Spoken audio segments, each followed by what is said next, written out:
طلب وتور کی زائد جهنم دغا ببل آیات کی اللہ تعالی فرمائے وَإِنَّ كَثِيرًا لَيُضِلُّونَ بِأَهْوَائِهِمْ بشک ډیر خلق هغه کې د گمراه کوي او خپل خواهشات او خپل خبرو باندې بغیر علم بغیر سره دلیل نشته او بس خلق چې دې خبرو باندې کوي نه باندې چې دې نو گمراه کوي لکه اوسم د مسله اوس دا خلق چې دي وای مرض روان یو ځای کېږي نه لاس ملاو دا کار دا مکوي نو دا ټول د جاهلیت خبرې د اسلام دا بل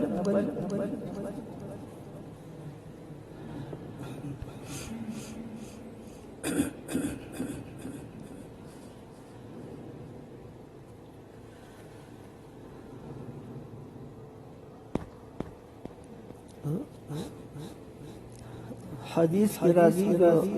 عن أبي هريرة رضي الله تعالى عنه قال رسول الله صلى الله عليه وسلم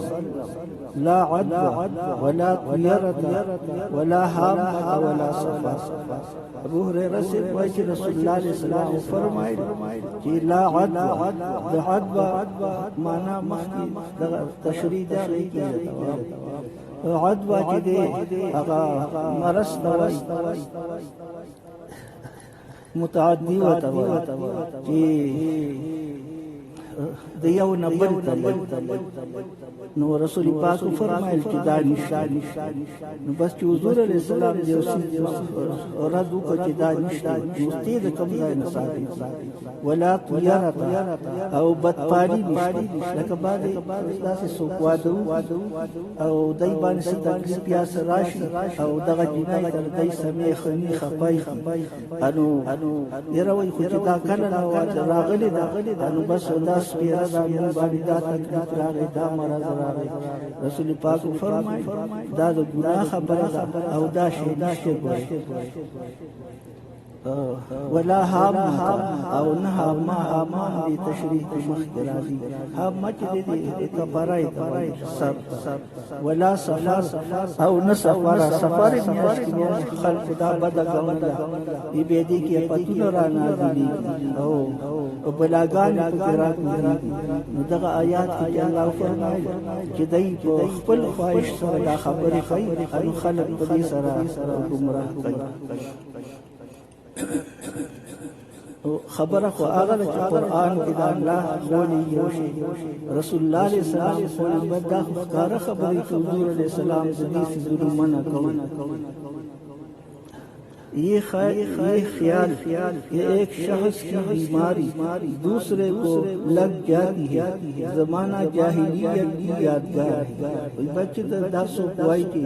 جدی سوی بیماری دی بلتی لگی نو دا جاہلیت زمانے اغکار رایات راجعی دا خو باغ جاهلان رسول الله علیه السلام د قران مجید د نزول نمخ کی دا خبره وغیب داوی او چې رسول پاک راغی دې معنی چنانکہ اہل عرب کہا کرتے تھے کہ اگر کوئی شخص بیمار کے پہلو میں بیٹھ جائے اگئی بداوی تو جاہلیت زمانہ کے عرب کہ کہو سڑے تو یو بیمار تو طرح کی خواہ کے چلے تین یا اس کے ساتھ قائد کی یا سر خوراک کا تو وہ بیماری اس میں بھی سرایت کر جائے گی یا بیماری بسا کیوں علماء لکھتے ہیں کہ عام طور پر اطباء کے نزدیک 7 بیماریاں ایسی ہیں جو ایک سے دوسرے کو لگتی ہے تو حکیمان او ډاکټران د اغای په نسبانی نو بیماری داسي چې اغای وای دا یو بل ته لګي او رسي نو رسول پاک دې سخت منو چې چې زکه دا یو باندې چې هغه د رسول پاک د یا رسول الله ولید او خان کی او یو خارخي یا بل ور سره ور پریدي اند باندې ولګي دا ولید رسول پاک ته خدا ته دا کوم باندې چې خارخ ولګي دا د باندې چانه لګي بس دا خدای په راوسته نو دای وای چې و بیماری داسې دي چې دا حکیمان او ډاکټران وای چې دا یو نه بل نمبر 1 جزام یو مرض دی چې هغه دا وخت د بندر ورو بس تشهد پاتې شي بس یو پریو دي سرمن سي وخت نو هغه به چې کده سره د خوراک څخه سویا ور سره کې ناشته بس تب هم د نمبر 2 خارش چې دا چا باندې خارش ولګي اوس دا ډاکټران دغه سی وایي نو ولي وایي ځکه جاهلان د قران او د حدیث خبر نه بس دای هغه د غیب خبره روانه د جاهلیت زمانه نو خارش دا سینه چې یو ولګي د تد سره شو ان پتا به دا د باندې لګي د باندې خدای راوځي کچرستا مقرر نو کته د سره کې یو مکنه کې نوم در باندې راشي او کدا الله د طرف تقدیر کې ستاده خارخ نه انت د سره یو ځای اس پروا نشته خوراک کا ور سره کوي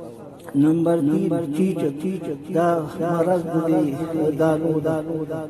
دا په خوا بو خلق نه کوي نمبر 4 آبله جو بدن پر پڑ جاتے ہیں دا بوڑا کای ونی دا ټسپالی خلق وای نو اوسم دا ډاکټران جو وای دا ځای دی وګورو ا دې داودي په کوم ځای ولګي دي هغه ځای باندې ان خد داودي دا باندې کې دا جوړ شو جوړه کوي انداز کوم ځای زوس د دې نه مخ کې دی وګورئ هغه کوم ځای ولګي دي نن ته بیا نور اندا روپای د کوم ځای نه وشو خو دا فکر نو ځکه الله فرمایي چې دوی په خپل خواهشات سره ځان نه دی علم خبرې کوي نمبر 5 ګندا ذهن دا خله چې د چادا سي خراب شي ډیر بد ناکاره بوتي نه نو چې وایي د ټوټه دی په اوس کړیا ورسره یو ځای کې پاسي ان ته بم داسې شي دا شي دا کوم ځای نشي دغه تشکر نه نمبر 2 رمد د سترګو مرض چې د یو سترګې خراب انو چې د سر تخوا کې د سترګې وو د کوم ځای نشي نمبر 7 وبای دا وبای مرضونه داسې چې راشي لہذا شارع علیہ السلام نے اس اعتقاد خیال کو رد کرتے ہوئے واضح کیا کہ مرض کا ایک سے دوسرے میں سرایت کرنا اور اوڑ کر لگنا کوئی حقیقت نہیں رکھتا بلکہ اس کا تعلق نظام قدرت اور قادر مطلق کی مشیت سے ہے خدای پاک رضا چکردائی شیئی کیا بانے تکلیف راولی راولی چا باندې نه راوړي مراد د خدای الله د رضا شی او دې کې دا د دې حقیقت نشته چې دا یو دنیا کې د بل کہ جس طرح پہلا شخص بیمار ہوا ہے اسی طرح دوسرا شخص بھی اس بیماری میں مبتلا ہو سکتا ہے کہ داون به څنګه کوم باندې مرض راغلی دی ومم دغه شان مرض په د باندې راتلی دا نه چې دا هغه نه رہی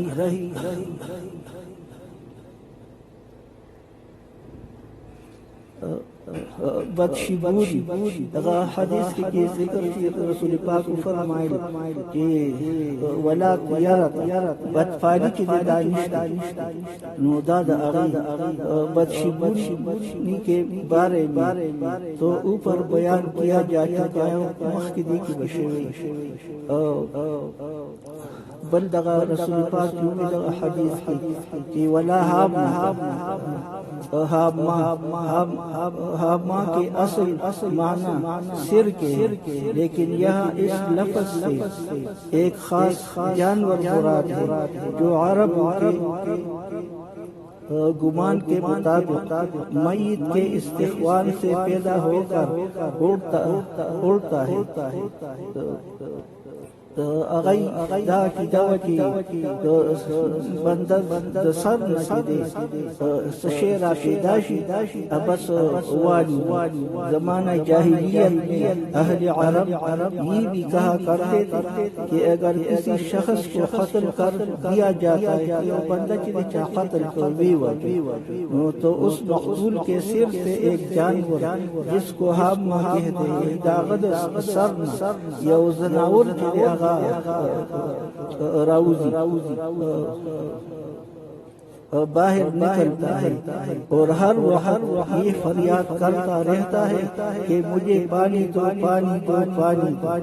یہ سوک چلے چاہ قتل اند دغا مقتول سر یو زناور چلے اگر راوزی بہار بس بیا گرد ادخ کا چلے وی مالا اوبرا کئی یا وہ قاتل سے انتقام لینے کی کوشش کرتا ہے یا اگر قاتل کوشش کرتی جلد بدل واخر او دے زوجن یہاں تک کہ جب قاتل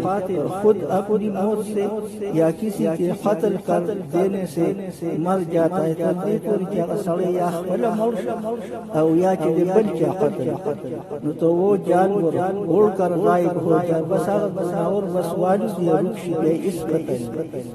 نو دا ټول هغه د ځان خبري بعض لوگ یہ کہا کرتے تھے خود مقتول کی روح اس جانور کا روپ اختیار کر لیتا بعض کہ دغز ناور دغه مړی چې د روح هغه دغه زناور په شان شکل بس هغه دغه شان ګرځي او فریاد کرتی ہے تاکہ قاتل سے بدلہ لے سکے جب اس کو قاتل سے بدلہ مل جاتا ہے تو اڑ کر غائب ہو گئی بس جو کا ملاوشی او قاتل خپل بانی کی قادر شي او قاتل کی ویوج ان بس جو غائب شي روک شي نو شارع علیہ السلام نے اس اعتقاد کو بھی باطل قرار دیا اور فرمایا کہ اس کی کوئی حقیقت نہیں ہے رسول پاک دی اس حقیقت نہیں دا کم دای کی او دا نور دا دی خلق الاخلاق صدا فخوا نه وسوم دغه کوم چې والو داسي وړو بچت سروانه کو یا بس کار داسي کو امور خپل یا رول یا بار یا دکار کوي ګوري بوږي بد داوس دی دغه بوږ ټول دی ایله ماشومان یا ادای په دالوی خلک راځي انا ماشومان بلا دور لري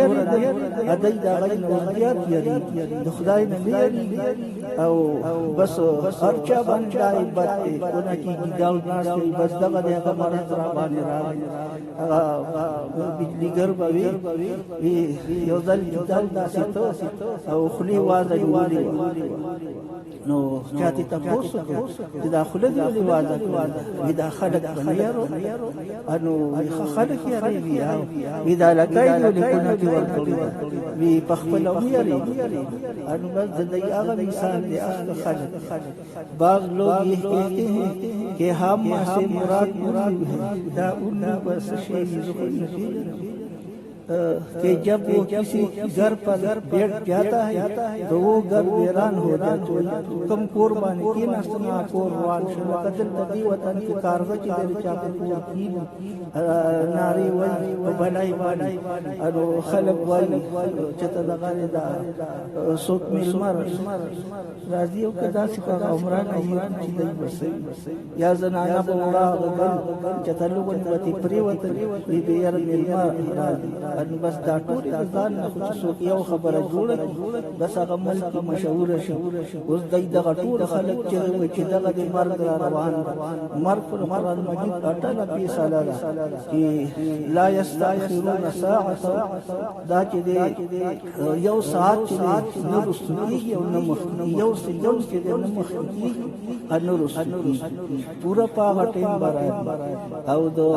مرز او د یو نل بل دغه د رسول پاک فرمایي چې دا شی بالکل د هیڅ حقیقت نشته نو تو اس گھر کا کوئی فرد مر جاتا ہے کہ بس یہ کو ویران او ددی بچی دے سب اس ملکی چنانچہ رسول اللہ علیہ السلام نے اس ارشاد گرامی کے ذریعہ اس عقیدہ کو بالکل محمل قرار دیا اور واضح رہے فرمایا کہ تطویر یعنی پرندہ کے ذریعہ بدحال بدفالی لینے کے حکم میں ہے جو ایک ممنوع دا مخت کی تیر شو بدفالی کیا سو کوئی دا بندہ مدد دس پیر دے منتدا تکلیف یا مصیبت راغ خادر رغمزلی دا دام رسول پاک منع کری او دا مرغای و تذکوی کیا رب بطو مرغو پی دغبانی بدفالی و نیک پالی نسلا مرغای بیوان جو کدا دیخ والا البت دی کی خیر دے خلی طرف تلال بس شر بس هغه هغه شر طرف تلال دی بس شر دی هغه بل طرف تلال دی بل دی کی خیر نو بدا خطول د شریعت دا ادخولی او خلق ته اخکار کړي سفر کی وضاحت میں متعدد اقوال بیان کیے جاتے ہیں سفر خبر کی دیر اختلاف بعض حضرات یہ کہتے ہیں کہ اس سے 13 کا مہینہ مراد ہے جو محرم کے بعد آتا ہے محرم قصیدہ میں شرازی او دلتب دیر خلق وسم کدا سشتری کہ ویر سفر سالا ادشکی ولت وی بار موزی ویری او اید سفر کی اوس په لاس باغی سوغواله مثلا بدن تکتور شي او موشي مون یو استاد هغه باندې کې یو واقعا ودا یو سړی نو خذي سره دي اکثر خلاف او دا خذي خوخه نو بس چر نو وخت کې د سو نو بس دا سفر میاشو نو نیمه شپه وو بس دا خذ ضرورت باندې دن راشه نو بس دن وجل او مخي داسې دي ورسو سکیړي کې ردا بس چې هغه مقله انو جوړ بهر راوته چغي انو گاونډیان چې ټول کسدي وی چې سفر د تر وی خدای را لمواکله ورخو شته یو ما په وای دن تاسو راشي ځکه لور شي تاسو درا ان په سبا دا خبره جوړه دغه بیا چې خلک راغی بیا خلک خلک یاري بیا دن بیا چې راشو الله بس خذا چې دې مولا پرتا بداغي دا خبره خراشو چې دا سفر چې دې وال او دې زنانو په داسې کور وای چې دا خاري یاد اپ پیاله دا چوبي لوخي دا خو بند را پریږي خامخا نو ځل خلک خدي ډیر بند خدي نه پیاله ما د شو پاله ما چې چل د کست غوړې نه دی راوښته ما خو بس د لاسو نه پریوت او مات دې کې دا هیڅ ګناه نه شریعت نه یو دی دغه شار نو هغه چې زنانه خو به یریدي چې تر لوخه په مات هغه به مات کیږي نو چې د سفر د میاش پراله د ټول کاله مات لوخ لوخي به را جمع کړو به دا وګوره سفر میاش و